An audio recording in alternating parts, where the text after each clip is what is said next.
देशवासियों और वीर सैनिकों को दी शुभकामनाएं।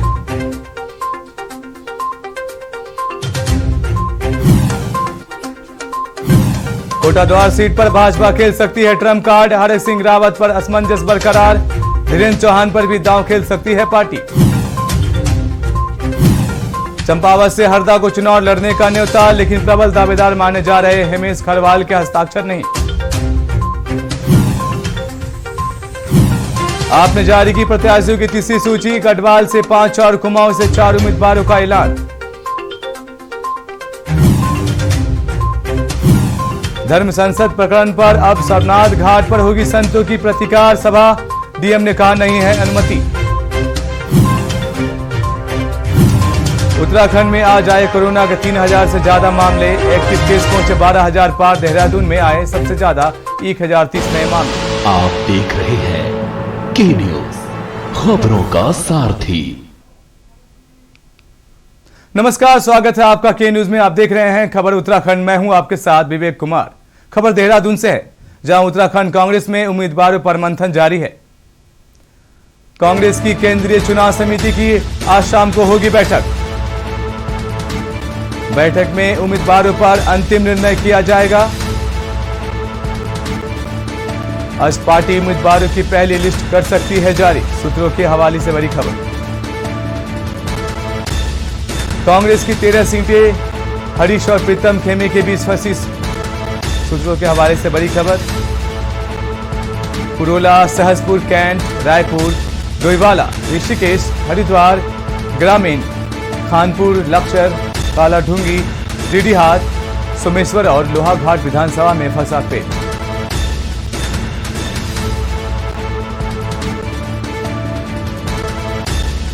जो महत्वपूर्ण सीटें हैं जिस पे नाम सामने हैं, सोमेश्वर और लोहाघाट विधानसभा में फंसा पेच। और इसी खबर पर हमारे साथ संवाददाता हिना आजमी जुड़ चुकी है। हिना, जिस तरह से सभी पार्टियों ने अपने अपने पत्ते खोलने शुरू कर दिए हैं आगामी विधानसभा चुनाव को लेकर, लेकिन अभी भी कांग्रेस में बीच में मतभेद भी जारी है। और सबसे बड़ी बात है, आज केंद्रीय जहां सोनिया गांधी है, आज वीडियो कॉन्फ्रेंसिंग के माध्यम से बैठक करेंगी। और किस तरह की कवायदे लगा सकते हैं इस बैठक को लेकर?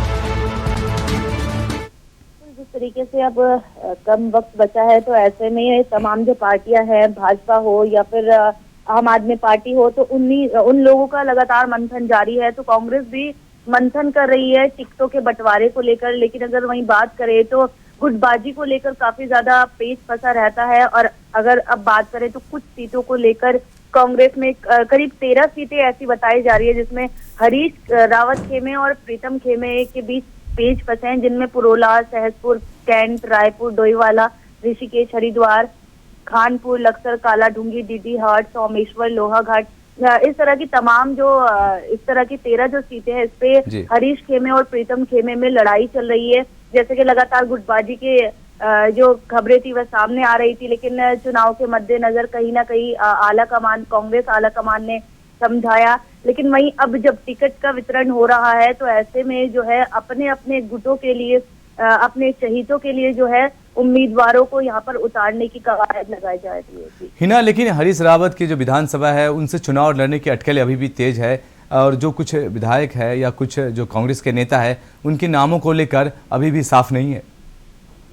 जी हाँ, बिल्कुल। लगातार जिस तरीके से हरीश रावत एक बहुत बड़ा चेहरा है कांग्रेस के लिए, और जैसे वो लगातार अपने सीएम चेहरे होने की मांग कर रहे थे, लेकिन कहीं ना कहीं उन्हें समझाया गया। और अगर बात करें उनकी सीट की, तो खबरों की माने तो अभी तो फिलहाल उन्होंने मीडिया के सामने ये बात नहीं रखी है कि वह किस सीट से जो है चुनाव लड़ने वाले हैं। उन्होंने ये कहा था कि कुमाऊं या गढ़वाल दोनों में से किसी से भी, क्योंकि उनके लिए बराबर है, उनका ये कहना था। लेकिन कहीं ना कहीं ये खबर आ रही है कि डीडीहाट से वह इस बार चुनाव के लिए जो है चुनाव लड़ सकते हैं।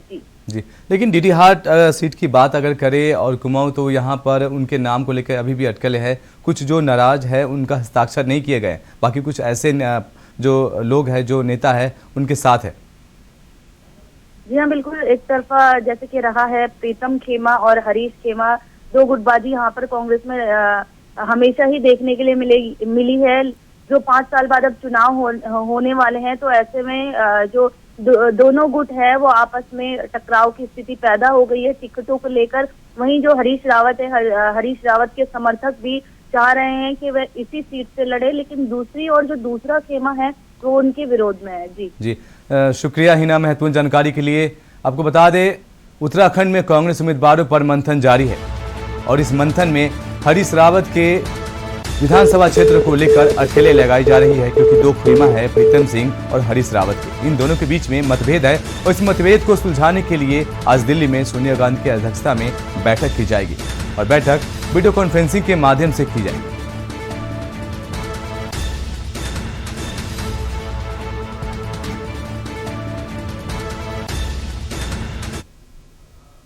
खबर देहरादून से है, जहां चुनावी घोषणा पत्र के लिए बीजेपी ने मांगे सुझाव। आपको बता दें, दून में चुनावी घोषणा पत्र के लिए आज सुझाव लेगी बीजेपी। बीजेपी कार्यालय में आज विभिन्न वर्ग के लोग बुलाया गया। आम लोगों से सुझाव लेगी बीजेपी। उन्होंने कहा कि आम लोग से सुझाव लेने के लिए पार्टी ने भेजे हैं एलईडी वाहन। आम लोगों से विचार विमर्श करेगी बीजेपी और अपने प्रत्याशियों के नाम घोषणा कर सकती है। घोषणा पत्र को लेकर उन्होंने आम लोगों को अपने पास बुलाया है। दून में चुनावी घोषणा पत्र के लिए आज सुझाव लेगी बीजेपी। इस घोषणा पत्र को लेकर उन्होंने आम आदमी को बुलाया है और उसके बीच में जाकर इस सुझाव लेगी। घोषणा पत्र में किस तरह की बातें और किस तरह की जो योजनाएं हैं वो दिखाए गए। और इसी खबर पर हमारे साथ संवाददाता दानिश अली जुड़ चुके हैं। दानिश, जिस तरह से चुनावी घोषणा पत्र जारी करेगी बीजेपी, सबसे बड़ी बात इसमें देखने को ये मिल रहा है कि वो आम लोग जो है उत्तराखंड के जो निवासी है उनसे सुझाव लेने की बात कही है। तैयारियां बीजेपी कर रही थी, उसमें आज जो महानगर कार्यालय में जो देहरादून जिले के लिए जो घोषणा पत्र के लिए सुझाव मांगा जाएगा, उसको लेकर तैयारियां पूरी कर ली गई हैं। आज महानगर जो कार्यालय है वहां पर जो देहरादून जिले के जो सम्मानित लोग हैं, जो सैनिक हैं, जो पूर्व सैनिक हैं, जो अधिकारी हैं, जो कोई भी उसमें आके भाग कर सकता है, जो सुझाव पेटिका में अपने सुझाव डाल सकता है। ये जो प्रक्रिया है पूरी सुरक्षित रखी गई है। किसी को ये ना पता चले कि जो सुझाव पेटिका है वो उसमें क्या डाल रहा है, क्या लिखा जा रहा है, किस तरह से जो सुझाव वो दिया जा रहा है। तो उसको लेकर भी एक जो देखा जा रहा है कि पूरी तरह से जो तैयार बीजेपी देखने को मिल रही है। तो उसी में आज जो महानगर कार्यालय है उसमें तमाम जो सुझाव हैं, अगर बात करें जो पूरे प्रदेश की, तो जो पूरे प्रदेश को भी लेकर जो सुझाव पेटिका उन्होंने एलईडी रथों के माध्यम से पूरे 70 के 70 विधानसभा क्षेत्रों में उन्होंने भेजी थी, वो भी कलेक्ट कर ली गई है। और जल्द ही जो घोषणा पत्र है वो बीजेपी का जल्दी तैयार कर लिया जाएगा। उसी में आज उसी कड़ी में आज महानगर कार्यालय में भी ये सारा सब कुछ सुझाव मांगा जाएगा। जी, लेकिन दानिश से अगर हम पहल की बात करें तो अलग पहल है कि आम लोगों के बीच में आम लोग की राय लेकर इस घोषणा पत्र को बनाया जाएगा। जी बिल्कुल, ये एक अलग ही जो कॉन्सेप्ट है बीजेपी का। बीजेपी बोलती है कि जो लोकतांत्रिक तरीके से जो सभी तरह से जो काम होता है वो लोकतांत्रिक तरीके से होता है। उसी में अभी जो बीजेपी नए तरीके से सुझाव जो जनता से मांग रही है, एक अलग तरीका उन्होंने अपनाया है कि जनता से सुझाव मांगे और उसके बाद ही घोषणा पत्र तैयार किया जाएगा। उसी में लगातार बीजेपी जुटी हुई है, लगभग 1 महीने करीब होने को आ गया, क्योंकि जो घोषणा पत्र है वो अहम रहता है राज्य में चुनाव लड़ने के लिए। जो आगामी विधानसभा चुनाव है उसमें एक अहम भूमिका जो घोषणा पत्र निभाता है, उसको लेकर भी कहीं ना कहीं बीजेपी पूरी सतर्कता निभा रही है। तो उसी में आम जनता की भी जो राय है वो अहम होने वाली है। जी, शुक्रिया दानिश, महत्वपूर्ण जानकारी के लिए। जैसा कि बता दें, आज घोषणा पत्र जारी कर सकती है बीजेपी, जिसमें आम लोगों का सुझाव भी जरूरी है। खबर खटीमा से है, जहां आगामी विधानसभा से पहले सभी राजनीतिक दल तैयार हैं। सभी दलों ने अपने अपने पत्ते खोलने शुरू कर चुके हैं। वहीं इस दौरान आम आदमी पार्टी ने आगामी विधानसभा चुनाव के लिए प्रत्याशियों की तीसरी सूची जारी कर दी है। आनंद राणा खटीमा से और SS कलेर नानक मत्ता से मैदान में होंगे।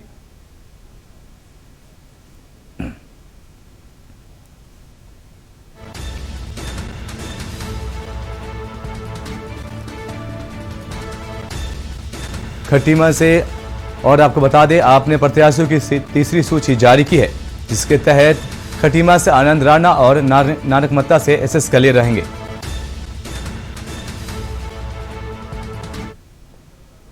खबर दून से है, जहां दिल्ली विधायक अतिशी का उत्तराखंड की जनता से संवाद किया।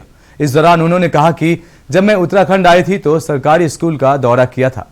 स्कूल के हालात जर्जर थे, लेकिन उत्तराखंड के मुख्यमंत्री व शिक्षा मंत्री को बच्चों का कोई फिक्र नहीं है। आज तक उत्तराखंड की जनता के पास विकल्प नहीं था, तो वही कभी बीजेपी तो कभी कांग्रेस को चुनते थे। उत्तराखंड में आपकी सरकार बनने के बाद हर बच्चों को अच्छी शिक्षा मिलेगी। आज 21 साल बाद भी बीजेपी और कांग्रेस उत्तराखंड में महिलाओं के लिए सुरक्षित प्रसव की सुविधा उपलब्ध नहीं करवा सके हैं। जी 5 साल में दिल्ली में हमने लाखों नौकरियां जनरेट करी हैं। क्यों? इसलिए लाखों नौकरियां जनरेट हुई क्योंकि सरकार की पॉलिसीज से, सरकार की अरविंद केजरीवाल जी की पॉलिसीज से दिल्ली की इकोनॉमी बढ़ी है। आप उत्तराखंड के राज्य को देखिए। उत्तराखंड में आप देखिए कि चाहे आप नेचुरल रिसोर्सेज देखिए, चाहे आप टूरिज्म का पोटेंशियल देखिए, उत्तराखंड में बहुत आगे बढ़ने की संभावना है। लेकिन आज तक के नेताओं ने कभी उत्तराखंड के भविष्य के बारे में नहीं सोचा, सिर्फ अपने भविष्य के बारे में सोचा। उत्तराखंड में अगर टूरिज्म सेक्टर को बेहतर डेवलप किया जा सकता है, तो मेरा तो ये मानना है कि कुछ सालों में लाखों नौकरियां सिर्फ और सिर्फ टूरिज्म के सेक्टर से निकल आएंगी। उत्तराखंड में जब हम हेल्थ केयर सर्विसेज को हर गांव तक पहुंचाते हैं, हर कस्बे तक पहुंचाते हैं, तो हर गांव में हम डॉक्टर रखेंगे, हर गांव में हम नर्स रखेंगे, हर गांव में हम हेल्थ केयर प्रोफेशनल रखेंगे। खबर देहरादून से है, जहां वर्चुअल संवाद में आप सबसे आगे निकल गया है। आपको बता दें कि वर्चुअल कार्यक्रम में आपने 30 लाख से ज्यादा लोग जोड़े हैं।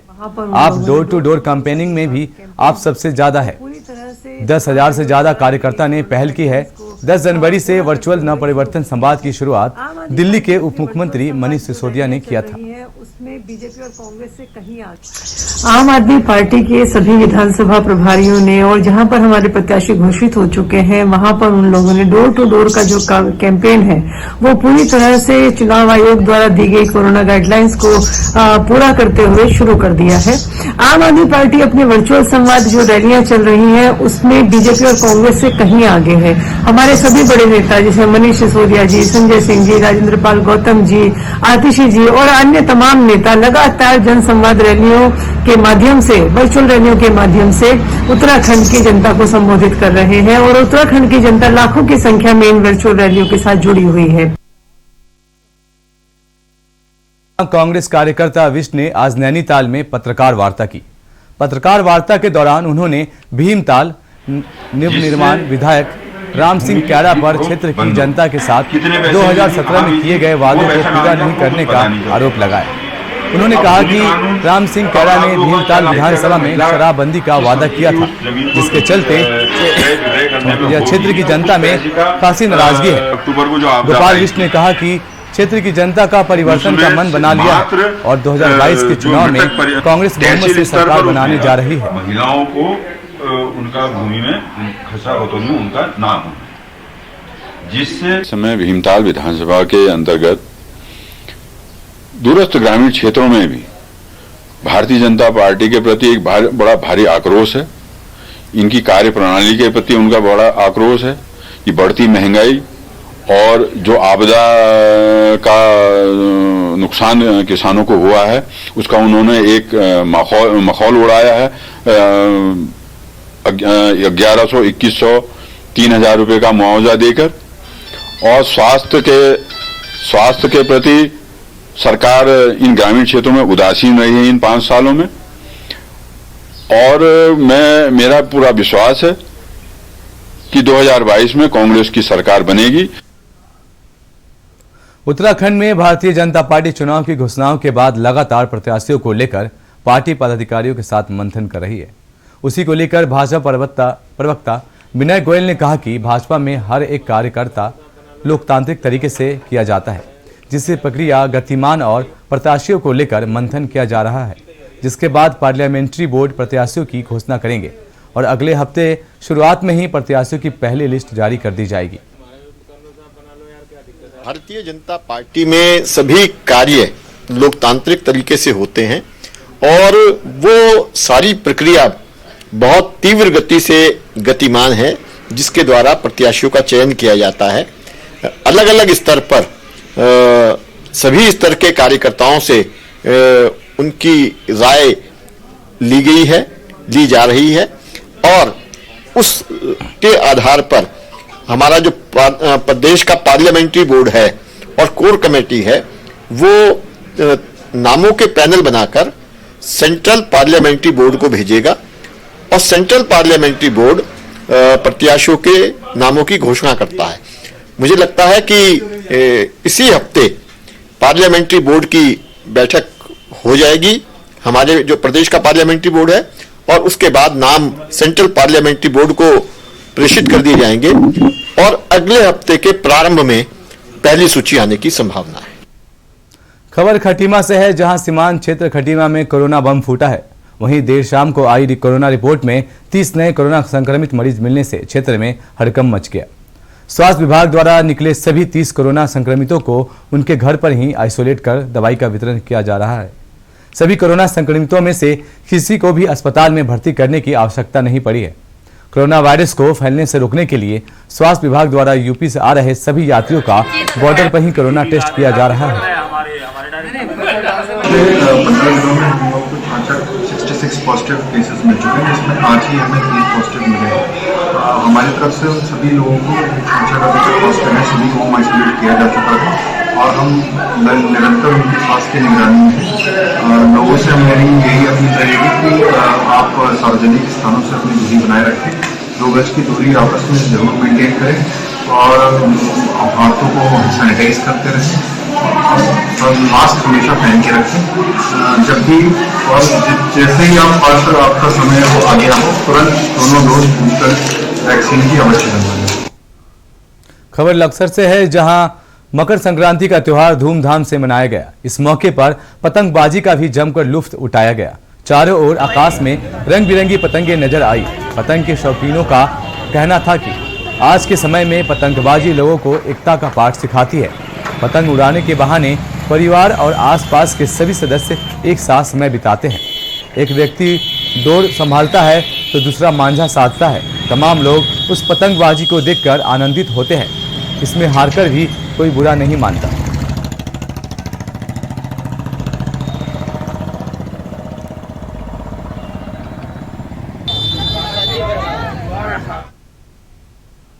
मंगलौर में किसानों की समस्या कम होने का नाम नहीं ले रही है। किसान खेतों में दिन रात मेहनत करके फसल उगाता है, इसके बाद भी किसानों को परेशानियों का सामना करना पड़ता है। पैरोई सत्र शुरू होने के बाद किसानों की समस्या भी बढ़ने लगी है। लिबरहेड़ी उत्तम शुगर मिल में मिल प्रबंधन की लापरवाही के चलते मिल गेट पर पानी भरा हुआ है, जिसके चलते गन्ना फैक्ट्री में डालने आए किसान के पशुओं की मौत हो चुकी है। कीचड़ और जलभराव के कारण किसानों को फैक्ट्री में गन्ना डालने में भारी दिक्कत हो रही है। मिल प्रबंधन की लापरवाही के चलते किसानों में भारी रोष है। किसानों में जल समस्या का हल न होने पर आंदोलन की चेतावनी दी है। किसानों की समस्याएं कम होने का नाम नहीं ले रही हैं। किसान दिन रात मेहनत करके अपनी फसल उगाता है, लेकिन जब वे गन्ना लेकर मिल में आता है, वहाँ भी उनको परेशानी का सामना करना पड़ता है। इस वक्त हम रिबरेडी उत्तम शुगर मिल पे खड़े हैं। मैं आपको दिखाना चाहूँगा, किसान गन्ना लेकर आता है, अपनी ट्रॉली बुग्गी लेकर आता है। यहाँ की स्थिति क्या है? जगह जगह पानी भरा हुआ है, कीचड़ की स्थिति है। किसानों को काफ़ी परेशानियों का सामना करना पड़ता है। काफ़ी किसान हमारे साथ हैं, उनसे जानेंगे क्या क्या दिक्कत हो रही है। जी, जैसे कि हालत देख रहे हैं, क्या परेशानी हो रही है किसानों को? परेशानी तो है भाई, यहाँ से निकलना पड़ना भारी हो रहा है, बिल्कुल काला चढ़ रहा। 2 पशु गुजर गए। लाइन की व्यवस्था उनकी इतनी खराब हो रही, कम से कम 1-1.5 फुट उन लाइनों में पानी भरा हुआ। भाई मिल वालों को इनकी कुछ ना कुछ सुविधा सोचनी चाहिए भाई। इसी फैक्ट्री से इन किसानों से ही तो इनका सबका जीवन पड़ रहा। जैसे कि बुरी हालत हो रही है, कोई 2 पशु भी मर चुके हैं, क्या कहना चाहेंगे? भाई हम तो ये कहना चाहते हैं जी, हमको माने थोड़ा सा इस पर थोड़ा वो जो माने यहाँ सुविधा होनी चाहिए, पानी जो है वो निकल जाना चाहिए भाई, आने जाने को किसानों को दिक्कत ना हो भाई, यही समस्या। और क्या रात को माने देखो यहाँ से दिन रात को कैसे आऊँ कैसे जाऊँ आप माने? रात को भी किसान यहाँ रहते हैं? और हाँ, रात को पूरी रात चले। हम रात कल 3 बजे गए, बताओ कहना तो इंगे वो आने का ना जाने का कहीं भी, बस मतलब पूरा हाल इतना हो रहा है।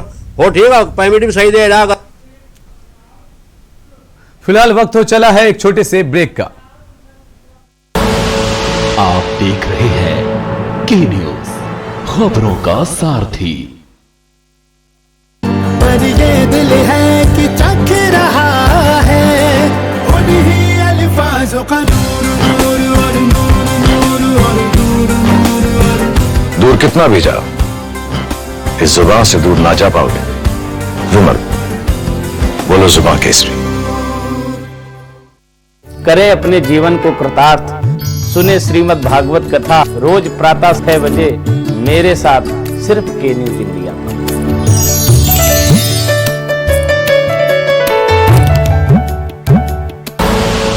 आप देख रहे हैं के न्यूज, खबरों का सारथी। ब्रेक के बाद स्वागत है आपका। खबर उत्तराखंड में। खबर हरिद्वार से है, जहां हेट स्पीच मामले में गिरफ्तार किए गए उत्तर प्रदेश सिया वक्फ बोर्ड के पूर्व चेयरमैन वसीम रिजवी उर्फ जितेंद्र नारायण त्यागी को रोशनाबाद जेल भेज दिया गया। आपको बता दें, हरिद्वार पुलिस ने आज उन्हें नारसन बॉर्डर से गिरफ्तार किया था। गिरफ्तार करने के बाद पुलिस उन्हें नगर कोतवाली लेकर पहुंची थी, जिसके बाद उनका मेडिकल टेस्ट कराकर कोर्ट के सामने पेश किया गया था। कोर्ट ने वसीम रिजवी की जमानत नामंजूर करते हुए उन्हें जेल भेज दिया है।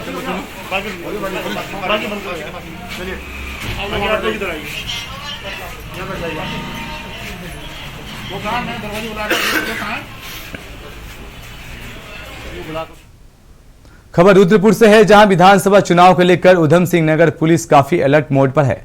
कानून व्यवस्था को कायम में कोई कसर बाकी नहीं छोड़ना चाहती है, जिसके लिए पुलिस लगातार चेकिंग अभियान चला रहा है। इसी क्रम में पुल्ला भट्टा पुलिस ने 10 अवैध तमंचे, कारतूस, 10,000 की नकदी समेत 3 मोबाइल फोनों को बरामद किया है। इस मामले में पुलिस ने पति पत्नी व एक अन्य को गिरफ्तार किया है। मामले का खुलासा एसएसपी उधम सिंह नगर दिलीप सिंह कुंवर ने अपने कार्यालय पर किया।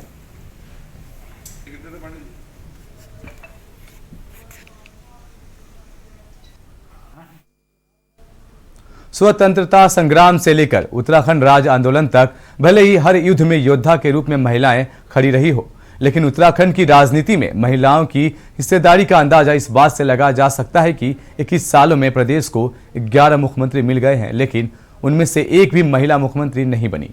महिलाओं के मुद्दों पर सियासत का खेल खेलने में माहिर राजनीतिक दल राजनीति में उनकी भागीदारी पर मौन हो जाते हैं। उत्तर प्रदेश में लड़की हूं लड़ सकती हूं अभियान चलाने वाली कांग्रेस उत्तराखंड में महिलाओं की हिस्सेदारी सुनिश्चित नहीं कर पा रही है। वह भारतीय जनता पार्टी भी महिलाएं भी अपने हक के लिए लड़ती नजर आ रही है। आर्थिक रूप से महिलाओं को गारंटी देने वाली आम आदमी पार्टी ने भी महिलाओं के टिकट के मामले में खासा अच्छा प्रदर्शन नहीं किया है। उम्मीदवारों में महिलाओं की हिस्सेदारी न होने के बराबर है। देखिए इस खास रिपोर्ट में।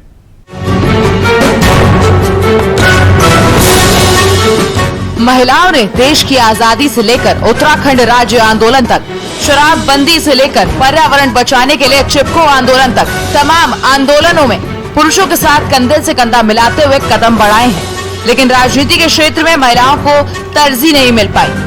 मैं इस समय वहाँ के सबसे प्रबल दावेदार हूँ। मैंने अपनी 1 साल की विधायकी दांव पे लगाई, कुर्बानी दी है, अपना 30 साल का 35 साल का राजनीतिक विचारधारा छोड़ के इस विचारधारा में आई हूँ और मुझे पूरा विश्वास है कि मुझे न्याय मिलेगा। इस समय मैं बहुत जो है वहाँ पर जनता चाहती है, मेरे साथ सद्भावनाएं भी है। आप लोग जानते हैं कि मैं कैंसर से भी ग्रसित रही और फिर से मुझे नया जीवन मिला है और जनता चाह रही है कि मैं फिर से वहाँ पर आऊँ और सर्वे रिपोर्ट भी कह रही है और एक एक जो बहुत दूर दराज का आदमी है और मैंने पिछले 6 महीने में बहुत सारे काम भी किए हैं। उत्तराखंड में पिछले 4 चुनाव में 70 सीटों पर महिला विधायकों का आंकड़ा दहाई तक भी नहीं पहुंच पाया। उत्तराखंड में महिलाओं के अस्तित्व के ऐतिहासिक परिदृश्य पर नजर डालें तो उत्तराखंड के गठन के बाद 2002 के पहले विधानसभा चुनाव में कुल 927 प्रत्याशियों में से 72 महिलाओं ने चुनाव लड़ा, जिसमें 4 महिलाएं ही जीतकर विधानसभा पहुंची। देखिए, हम इस संबंध में तो शीर्ष नेतृत्व का है कि वो किसको मुख्यमंत्री बनाए किसको नहीं, लेकिन माननीय राष्ट्रीय महासचिव हमारी प्रियंका गांधी जी का बहुत बहुत आभार प्रकट करेंगे कि यूपी में हमारी अभी महिलाओं को 50 टिकट, मैं लड़की हूं मैं लड़ सकती हूं, 40% का जो एक फॉर्मूला वहां दिया गया, हम उनका आभार प्रकट करते हैं। और मैं चाहूंगी कि उत्तराखंड में भी हमारी 40% नहीं तो 20% महिलाओं को टिकट मिलना चाहिए, ये हमारी मांग है। कांग्रेस से इंदिरा हृदयेश और भाजपा से विजय बर्थवाल, आशा देवी विधायक जैसे नाम शामिल हैं। साल 2007 के चुनाव में 70 सीटों पर कुल 729 प्रत्याशियों में से 56 महिलाएं चुनाव में रणभूमि में उतरी थीं, जिनमें भाजपा से वीना मेहराना, आशा देवी, कांग्रेस से अमृता रावत ने जीत दर्ज की थी। इस चुनाव में कांग्रेस प्रत्याशी इंदिरा हृदयेश चुनाव हार गई थी। वहीं साल 2012 के चुनाव में कुल 788 प्रत्याशियों में 63 महिलाओं ने चुनाव लड़ा, लेकिन जीत 5 को ही हासिल हुई। अपनी भाजपा सरकार की बात करती हूँ कि मुझे उम्मीद है कि इस समय जो हमारा नेतृत्व है, जो राष्ट्रीय नेतृत्व है या प्रदेश के नेतृत्व है, निश्चित रूप से वो महिलाओं की भागीदारी इसमें अहम भूमिका होगी और 40% की जो बात चल रही है उसमें भी महिलाओं को काफी आगे आने का मौका मिलेगा। और अभी पिछली बार भी आपने देखा कि 5 विधायक हमारी जो महिला उनको उतारा गया था।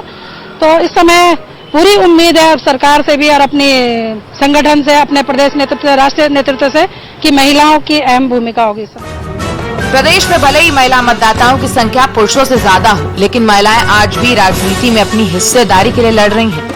उत्तर प्रदेश में भले ही 125 सीटों में से 50 टिकट महिलाओं को कांग्रेस महिला वोटरों को साधने की कोशिश कर रही है, लेकिन उत्तर प्रदेश के इस अभियान की गूंज उत्तराखंड तक नहीं पहुंच पाई है। आम आदमी पार्टी ने भी इक्का दुक्का महिलाओं को टिकट देकर महज नाम की महिलाओं की भागीदारी दर्शाई है। महिलाओं को राजनीति में हिस्सेदारी मिलना बहुत आवश्यक है और बल्कि इसमें तो हम कहते हैं कि 33 महिलाओं का जो आरक्षण का जो विधेयक हमारी लोकसभा में पड़ा है उसको भी माननीय मोदी जी को पारित करना चाहिए। और मैं सभी पार्टियों से अपील करती हूँ कि ज्यादा से ज्यादा महिलाओं को उचित मार्गदर्शन दें, उचित सम्मान दें और टिकटों में भी उचित भागीदारी दें। अगर मैं आम आदमी पार्टी की बात करती हूँ तो ये हमारा पहला विधानसभा चुनाव है और यहाँ पर भी अभी मेरे ख्याल से 4 या 5 महिला उम्मीदवारों को हम लोग टिकट ऑलरेडी दे चुके हैं और आने वाली लिस्ट में भी मुझे उम्मीद है कि कुछ और महिला उम्मीदवारों को टिकट मिलेगा। और खासतौर पर मैं महिलाओं से भी कहना चाहती हूं कि उनको भी ज्यादा से ज्यादा संख्या में राजनीति में आना चाहिए, तभी हम इस देश में इस व्यवस्था में परिवर्तन कर सकते हैं। देहरादून से के न्यूज इंडिया के लिए हिना आजमी की रिपोर्ट। फिलहाल खबर उत्तराखंड में इतना ही। मिलते हैं महा यूपी में।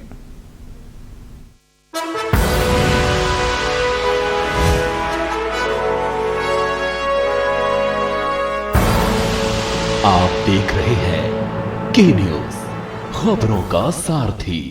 जुबान के लिए उड़ चला गैरों की जमीन पर, खुशबू अपने पन की ढूंढता और दूर कितना भी जाओ, इस जुबान से दूर ना जा पाओगे।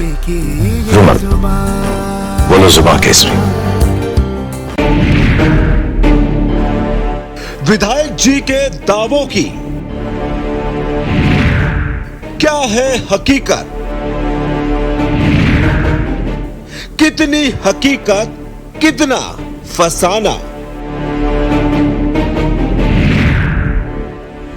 जनता की उम्मीदों पर कितना खरे उतरे विधायक जी? एक एक सीट का हिसाब के न्यूज पर रोजाना दोपहर 2:30 बजे विधायक जी ने क्या किया? खुदी को आजमाया है तो ये अंदाज आया है, खुदी को आजमाया है तो ये अंदाज आया है। तुम में भी मैं हूं, शुद्ध प्लस पान मसाला।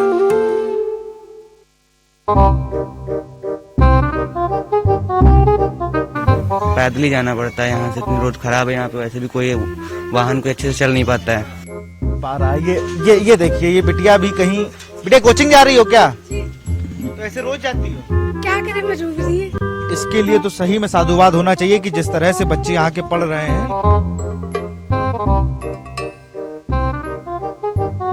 यहाँ पे मेयर, जहाँ पे मेयर आती सभासद के पास, सभासद जहाँ काम किया होगा वहीं लेके जाएगा ना। क्लियर रहते नहीं, यहाँ पे घर छोड़ के बेचने के लिए लिख गए हैं कि बिकाऊ है ये मकान। निकलती कहाँ से हो? कहाँ ये भैया, यही बता रखना चाहिए। गिर जाते लड़का। कई लोग 10 साल से रह रहे हो, कोई लोग 15 साल से रह रहे हो। इस घर का रास्ता बता दो भाई हमें।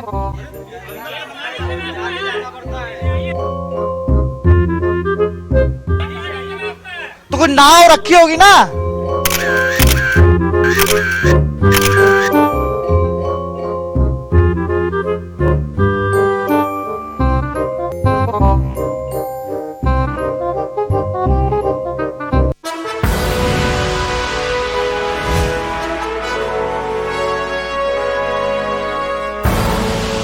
आप देख रहे हैं के न्यूज, खबरों का सारथी। पीएम मोदी आज वीडियो कॉन्फ्रेंसिंग के जरिए स्टार्टअप उद्यमियों के साथ करेंगे संवाद। 6 विषयों पर पीएम के सामने प्रेजेंटेशन देंगे स्टार्टअप।